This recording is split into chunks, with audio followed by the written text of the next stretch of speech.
Have you ever said something so horrible that it completely blew up your entire life? Like, 1 second everything's normal, and the next you're watching your whole world crumble because you couldn't keep your stupid mouth shut? That's exactly what happened when I told my husband I wasn't attracted to him anymore, right in front of his mother. I'm Layla, 32. And I'm still trying to process how I went from having a comfortable marriage with a nice house to losing literally everything in the span of a month. Carter and I met at a friend's barbecue 6 years ago. He wasn't drop-dead gorgeous, but he had this quiet confidence I found attractive. Nice build, great smile, good job as a project manager at a construction company. After dating for 8 months, he proposed, and we bought a cute starter home in a decent neighborhood. The first couple years of marriage were pretty great. We traveled, had regular date nights, and the attraction was definitely there. I always put effort into looking good, hitting the gym 4 times a week, keeping up with fashion trends, spending money on good skincare. Looking hot has always been important to me, and Carter seemed to appreciate it. But somewhere around year 3, things started changing. Carter got promoted, which meant longer hours and more stress. He started skipping workouts, ordering takeout more, and generally just stopped trying. The six-pack I used to run my hands over turned into a legit dad bod, even though we don't have kids. Meanwhile, I kept myself together. I still got my hair done every 6 weeks, still woke up early to put on makeup, still squeezed in workouts, and people noticed. My coworker Jason would compliment my outfits. The barista at my coffee shop would flirt with me. Even my friends' husbands would give me that look when Carter wasn't paying attention. It felt good to be appreciated, especially since Carter had stopped noticing. Instead of compliments, all I got from Carter was comfort. "You don't need to dress up for me, babe. Why are you spending so much on creams? You look fine without that stuff." But I didn't want to look fine. I wanted to look hot, and I wanted him to match my effort. When I'd suggest we do a couple's hot workout or try a healthy meal prep service, he'd just shrug and say, "That's your thing. I'm happy with how I am." Every time he said that, my resentment grew a little more. The breaking point started building about 6 months ago. We were getting ready for a friend's wedding, and Carter pulled out a suit he hadn't worn in years. The pants wouldn't button, and the jacket couldn't close across his chest. Instead of being embarrassed, he just laughed and said, "Guess I need to go shopping. That's what happens when you get older, right?" Like gaining 30 pounds was just an inevitable part of aging. I smiled tightly and thought about all the hours I'd spent that week doing squats and avoiding bread so I could look good in my dress. By the time Carter's mom planned her visit, I was silently fuming most days. Every little thing he did irritated me. The way he'd leave his clothes on the floor, how he'd fall asleep on the couch with chips on his chest. I'd catch myself looking at him and wondering how I ended up with someone who just gave up. The worst part was he seemed completely oblivious to my feelings. He was secure in our marriage, happy with his life, while I was fantasizing about the hot guy from marketing asking me out for coffee. Friday night arrived, and I spent the afternoon cleaning and prepping dinner. When Margaret arrived, she hugged me tight and immediately started commenting on how beautiful the house looked, how wonderful the food smelled, and how lucky Carter was to have such a domestic goddess for a wife. I smiled politely while thinking how outdated her view of marriage was. Carter showed up 30 minutes later, coming straight from work in his wrinkled button-down with a visible sweat stain under one arm. He hadn't even bothered to change, though I'd texted him a reminder. He gave his mom a big hug, kissed my cheek absently, and then immediately went for the beer in the fridge. I watched him pop it open and take a long swig, noticing how his shirt strained against his stomach. Dinner started out fine until Margaret started showing me old pictures of Carter in college. "He was the handsomest boy in his fraternity," she gushed, showing me a photo of Carter at 21, lean, tanned, with actual visible abs as he posed by a pool. All the girls were after him, but he was so picky. "I was worried he'd never settle down until he met you, Layla." I glanced from the photo to the present-day Carter, who was on his 3rd beer and 2nd helping of potatoes. "Yeah, he was really something back then," I said, unable to keep the edge out of my voice. The breaking point came when Margaret started talking about her friend's daughter, who'd just had a baby. Such a beautiful little girl, and Sarah got right back to her pre-baby weight within 2 months. Some women just let themselves go after marriage and kids, but not her.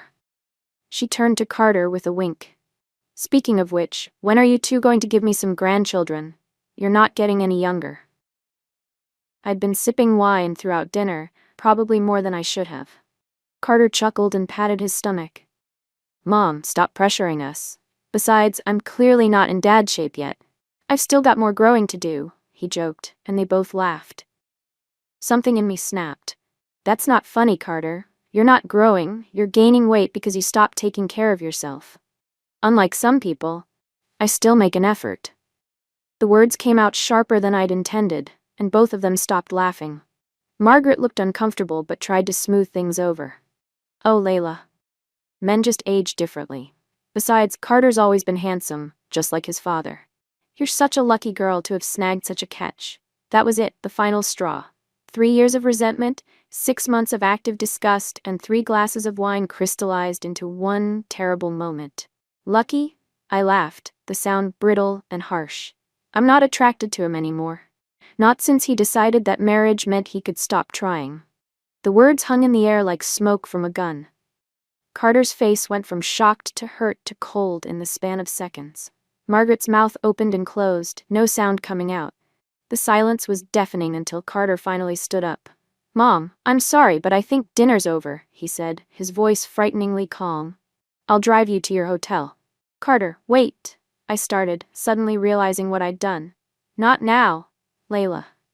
His eyes were like ice when they met mine. We'll talk when I get back. They left without another word, Margaret avoiding my eyes as she gathered her purse. The front door closed, and I was left alone with dirty dishes and the dawning horror of what I'd just done. I spent the next hour alternating between defensiveness, he needed to hear it, didn't he, and creeping dread. By the time Carter returned 2 hours later, I'd rehearsed an apology, though even in my head it sounded more like justification than remorse. He walked in, and I immediately launched into my speech. Carter, I'm sorry for saying that in front of your mom. That was inappropriate. But you have to admit there's been distance between us, and I've been trying to tell you. Stop talking. His voice was quiet but firm. He'd never used that tone with me before. What you did wasn't just inappropriate, it was cruel. Deliberately cruel. I wasn't trying to be cruel, I protested. I was just being honest. Carter laughed, a hollow sound with no humor in it. Honest? You've been bottling this up for how long, making snide little comments instead of having an actual conversation, and then you decide to be honest in front of my mother? He shook his head. That wasn't honesty. That was you wanting to hurt me. That's not fair, I said, tears springing to my eyes. I've tried to talk to you about your weight, about taking care of yourself. This isn't about my weight. Carter cut me off. This is about respect, and apparently, you don't have any for me. He grabbed a pillow and blanket from the hall closet. I'm sleeping on the couch tonight. We'll figure out next steps tomorrow. Morning came after a night of fitful sleep. I waited until I heard Carter in the kitchen before coming downstairs, hoping the light of day had softened his reaction. Instead, I found him making coffee with a duffel bag by the door. Where are you going? I asked, my voice small. My brother's place. I need some space to think. Carter didn't look at me as he poured coffee into a travel mug. You're leaving? Just like that? Panic rose in my throat. This wasn't how it was supposed to go. He was supposed to apologize, promise to do better, not walk out. What did you expect, Layla, that I'd beg you to find me attractive again? Get down on my knees and promise to lose weight so you don't have to be embarrassed by me? Now he did look at me, and the hurt in his eyes made me flinch. Do you have any idea what it feels like to hear your wife say she's not attracted to you anymore? In front of your mother? I was just being honest, I repeated weakly. Well, now I'm being honest too. I can't be around you right now. He picked up his bag and headed for the door. I'll call you in a few days. What does that mean? Are you leaving me? My voice rose with panic. Carter paused at the door. I don't know, Layla. I really don't know. And then he was gone. I called my best friend Amber immediately, expecting sympathy. Instead, her first question was, "You said that in front of his mother? Jesus, Layla, what were you thinking?" I wasn't thinking, obviously. I was just frustrated and it came out. But am I wrong? He has let himself go. That's not the point, Amber sighed. The point is you humiliated him in front of his mom. How would you feel if he told his mother he thought your thighs were getting fat or that your roots needed touching up? I felt a flash of indignation. That's different. Is it?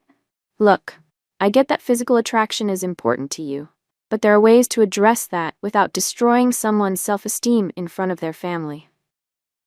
I hung up shortly after, annoyed that even my best friend wasn't taking my side. I tried calling other friends, but the reactions were similar.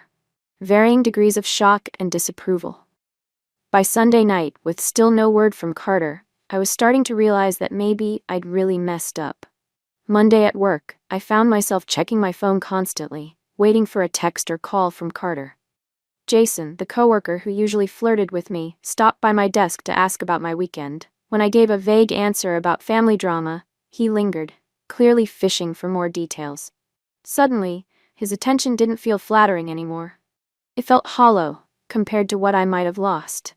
By Wednesday, with still no word from Carter beyond a terse text that he was taking some time to think, panic had fully set in. I drove by his brother's house after work and saw his car in the driveway. I thought about knocking, but lost my nerve. Thursday morning brought the first real shock.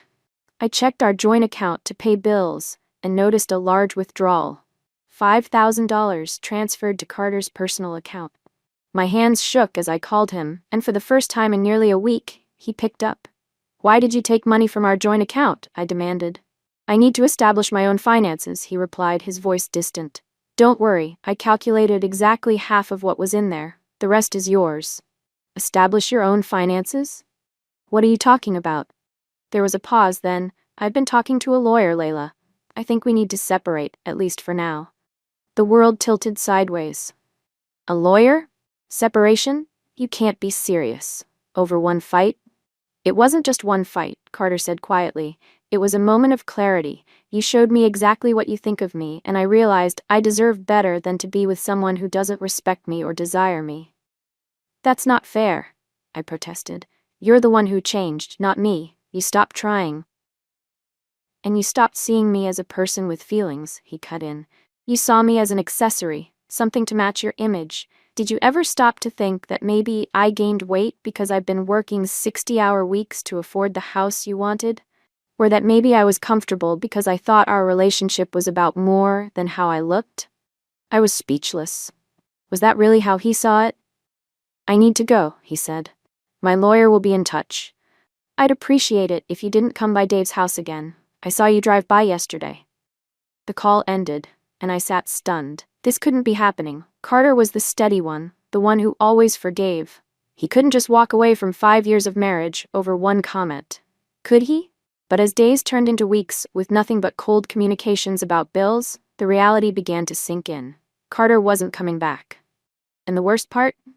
Everyone, from his family to our mutual friends, to even my own sister, seemed to think he was right to leave. "You hit below the belt, Lay," my sister told me over coffee 3 weeks after that dinner. "You attacked the core of who he is as a man, and you did it publicly, in front of someone whose opinion matters deeply to him. Some things you just can't take back." "So that's it? One mistake and our whole marriage is over?" She gave me a long look. "Do you actually miss Carter? Or do you miss the security and lifestyle he provided?" The question stung because there was some truth to it. I did miss our house, which I'd had to move out of since it was in Carter's name from before we were married. I missed the financial comfort of his good salary. But as weeks passed and I settled into my small, overpriced apartment, I started to miss other things too. The way he'd make me coffee every morning without being asked. How he remembered every anniversary and birthday. The security of knowing someone had my back. The final blow came 6 weeks after our separation. I was scrolling through social media when I saw a post from a mutual friend, a group photo at a local brewery. There was Carter, noticeably slimmer, in a new button-down shirt that actually fit him properly, smiling broadly with his arm around his brother. He looked happy. He looked good. And he looked completely over me. I threw my phone across the couch and burst into tears. It wasn't supposed to be this way. He was supposed to realize what he'd lost and come crawling back. Instead, he was thriving without me while I was falling apart. The next day, I received an email from Carter's lawyer with divorce papers attached. The email was coldly professional, outlining how Carter was willing to split our assets fairly, asking for nothing beyond what he'd brought into the marriage. It was generous. It was final. I called Carter one last time, hoping against hope that there was still a chance. When he answered, his voice was guarded, but not unkind. "I got the divorce papers," I said, trying to keep my voice steady. "I know. My lawyer told me they were sent yesterday. Is this really what you want? To throw away 5 years over one stupid comment?" There was a long pause. "Layla," he finally said, his voice softer than it had been in weeks. "It wasn't just one comment. It was a moment where I saw myself through your eyes, and I didn't like what I saw. Not because of my weight or how I dress, but because I realized I'd become someone who would accept being treated that way." "I never meant to hurt you," I whispered, tears streaming down my face. "I believe that," he said. "But you did hurt me, and you didn't seem to care until it affected you too." He sighed. "I've spent the last month thinking about what I want in a partner. And I want someone who sees me, really sees me, not just what I look like or what I provide." "I saw you," I protested weakly. "No, Layla, you didn't. And that's why we can't fix this." His voice was gentle but firm. "Sign the papers. Let's both move on." 3 months after that dinner with his mother, the divorce was finalized. Carter had indeed transformed himself, not just physically, though friends told me he'd lost 20 pounds and started dressing better, but in other ways too. He'd taken a new job with better hours, started volunteering, even picked up rock climbing. He'd built a new life that didn't include me.